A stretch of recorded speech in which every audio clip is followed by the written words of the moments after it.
আমাৰ ভাৰতীয় জনতা পাৰ্টীৰ ৰাষ্ট্ৰীয় নেতৃবৃন্দ আৰু ভাৰতীয় জনতা পাৰ্টি অসমৰ আমাৰ নেতৃবৃন্দ তেখেতসকলৰ আশীৰ্বাদ যে আৰু এটা সুযোগ দিছে আৰু তেখেতসকলৰ আশীৰ্বাদ আৰু সুযোগৰ কাৰণে আজি নমিনেশ্যন দাখিল কৰিব আহিলোঁ। গোটেই ৰাইজ আজি জোনাই সমষ্টিৰ প্ৰত্যেকটো বুথৰ পৰা আমাৰ কাৰ্যকৰ্তা সমৰ্থক আহিছে যে আশীৰ্বাদ দিবলৈ এই শুভ দিনটোত। আৰু আমি আশা ৰাখিছোঁ অহা দিনবোৰত যোৱা 5 বছৰ যেনেকৈ আমি ৰাইজক সেৱা কৰিছোঁ, আন্তৰিকতাৰে সেৱা কৰিছোঁ, নিষ্ঠাৰে সেৱা কৰিছোঁ, যিমান পাৰোঁ কৰিব চেষ্টা কৰিছোঁ ৰাইজৰ কাম দিনে ৰাতি এক কৰি। আৰু যিখিনি ভাল কাম ভাৰতীয় জনতা পাৰ্টীৰ আৰু আমাৰ ভাৰতৰ প্ৰধানমন্ত্ৰী মোদীজীৰ নেতৃত্বত হৈ আছে আৰু আমাৰ শ্ৰদ্ধাৰ জননেতা আমাৰ মুখ্যমন্ত্ৰী ডক্টৰ হিমন্ত বিশ্ব শৰ্মা ডাঙৰীয়াৰ নেতৃত্বত যিখিনি কাম কাজ ভাল কাম কাজ হৈ আছে, একেবাৰে তৃণমূল পৰ্যায়লৈকে এটা দুখীয়া মানুহকো আমি এৰি দিয়া নাই।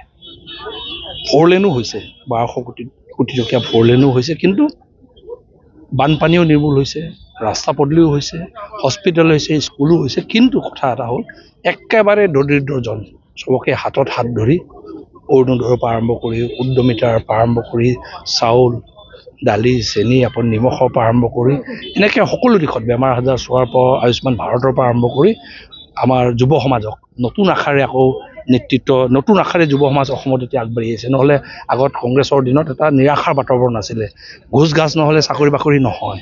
এতিয়া নিজৰ জোৰত নিজৰ মেধাৰ ভিত্তিত 1,65,000 যুৱক যুৱতীয়ে চাকৰি পাইছে আৰু 2 লাখ পাব বুলি এতিয়া তেখেতসকলে উৎসাহী। কিবা এটা কৰি খাবলৈ আপোনাৰ মুখ্যমন্ত্ৰী আপোনাৰ পইচা দিছে, 2 লাখকৈ 3 লাখকৈ 5 লাখকৈ দিছে।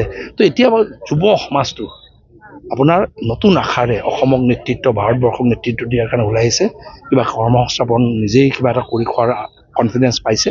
মই ভাবোঁ যে এনেকৈ অসমখন আগুৱাই গ'লে মই ভাবোঁ যে অসমৰ